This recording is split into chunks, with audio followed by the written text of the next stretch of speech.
লা ইলাহা ইল্লাল্লাহ মুহাম্মাদুর, যেখানে আমার আল্লাহর নাম সেখানেই বিশ্ব নবীর নাম আছে না নাই? আজান যখন দেই আল্লাহু আকবারের পরে বিশ্ব নবীর নাম আছে না নাই? একামতে আছে না নাই?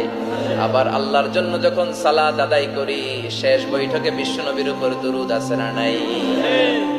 রাফা'না লাকা যিকরাক, ও নবী আপনার নামকে আমি অনেক উপরে তুলে ধরেছি, আমার নাম যেখানে আপনার নাম ওইখানে, গোটা বিশ্বব্যাপী আপনার নাম ছড়ায় যাবে। ওরা আপনারে গালি দেয় কবি বলে, ওরা গালি দেয় গণক বলে, ওরা বলে আপনি আফতার লেস কাটা, আসলে যারা আপনারে গালি দেয় ওরাই লেস কাটা। লা ইলাহা ইল্লাল্লাহ মুহাম্মাদুর, যেখানে আমার আল্লাহর নাম সেখানেই বিশ্ব নবীর নাম আছে না নাই?